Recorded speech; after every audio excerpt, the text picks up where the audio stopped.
Okay, let's move to Hope. Well, Kimberly, it's so good to have you with us, and we are so excited about your book. Tell us about your process. Do you consider yourself a plotter or a pantser or somewhere in between? How do you describe that? I love that question. Every time I teach at a conference, that's one of the biggest questions. Those of you guys who teach at conferences, you know that this is a big question that you get because everybody's wondering what's the right way to do it. So when I teach, I tell people, you can call yourself whatever you want, but we're basically doing the same thing. Yeah. Because think about it. If I'm a plotter and I'm going to write a long synopsis, I am flying by the seat of my pants as I write the long synopsis. That's true. Good point. It's the same thing. That is a very good point. Organizing myself along the way. A lot of creatives have difficulty being organized. So it's one of the things when people ask me how I write so many books a year or how I keep everything straight, that's what I talk to people about, is the fact that I'm always doing 4 or 5 books at a time. You know, I'm writing at least 1, sometimes 2. I'm editing at least 1, sometimes 2. I'm researching at least 1, sometimes 2, you know, writing the next little blurb I want to send to my publisher for the next one, you know. And so I love to be organized. So it does help me. So I do call myself a plotter, even though I will tell you right now, I absolutely hate writing synopses. Who doesn't? So there's one person who doesn't hate writing them. Really? That's Tracy. Oh, wow. And she is the queen of long synopses. But she also, I don't think she hates any part of the process. And after 150 plus whatever and how many bazillion books she sold, you know, I mean, she's just amazing. She is, we do call her the queen of historical Christian fiction. But I encourage people because it's like, I really don't care what you label yourself as. But if you realize that we're all basically doing the same thing, we just might have a little bit different of a creative process. It's really okay. And for me, it's all about laying it at the feet of the Lord, because I think that everything that I do should be done to the very best of my ability for the glory of the Lord. And I have a purpose statement for my writing, and it's twofold. So one side of it is that I just want to point the non-believer to God. And that doesn't mean I have to hit them over the head with the Bible, but I do want to point them in that direction. And then I want to challenge the believer in his or her walk with Christ. So no matter what I write, that purpose needs to be fulfilled. And that's just what is on my heart, you know, and that's what I am called to do. And that's what my ministry is all about. That's what my writing is all about. Everybody's story is different. And we're given different stories because readers are all different. And they're searching and looking for something, you know, different. We're all looking to fill the same hole, but everybody looks for it in a different way. And out of everybody in this group, you know, you're all are probably going to say there's different books that are your favorites, different authors that are your favorites. So especially for young writers or people who are just starting in the journey or they're not published yet, I try to encourage them and tell them, you know, just keep writing. Just keep writing, and don't try to pigeonhole yourself or try to find out the right way to do it, because even my process has changed in the last 16 years, you know, that I have been published. And before that, when I was writing, I didn't know what I was doing. So it was all just a big mess. But it's okay. And understanding that it's the creative process. I do encourage people now, though, to get organized. And if you're not a naturally organized person, we have all kinds of technology tools, you know, available to us now that help you be organized so that you don't get stuck in the sense of, I've done a lot of mentoring, you know, and editing for young writers. And the biggest problems that you see are that they totally lose track of their story because they're pantsing it. And they get way over here and they realize we've got to cut 35 chapters. We don't need any of that, you know, over there. Let's get back focused. And so helping people, if you can cut out all of that in the writing of a long synopsis or an outline or bullet points, whatever, then it is a really good way for you to not to waste time on some of the rabbit trails. I'm all over the map. So just, I have no brain right now. I'm in edits. I'm sorry.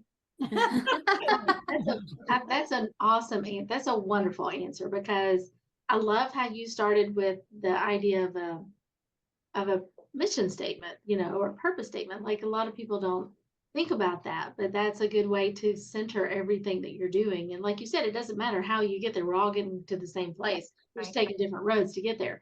But I think that's amazing. I love that. Thank you. Yeah. So when you say you write different book stories at the same time, we were talking about this today. Do you ever get your characters mixed up? Yeah. Really? Now that I've said no, watch it tomorrow. But I asked, I got a proposal back today where I had used the wrong name and my editor actually changed it to the right name. I love it. That is great. I think for me, because what I do now, and I've been full-time for several years, so I kind of have gotten a little groove down of what I do now, and I'm getting older too. I'm a nana now, so I can say that. I'm getting old. And I'm proud to be old now that I'm a nana, right? But I have to stay more on top of it than I used to, because I used to be able to remember the list of everything in my brain and all of my little charts and everything. But now I write everything down. I have Levenger notebooks, full of everything for everything. Yep. Yeah.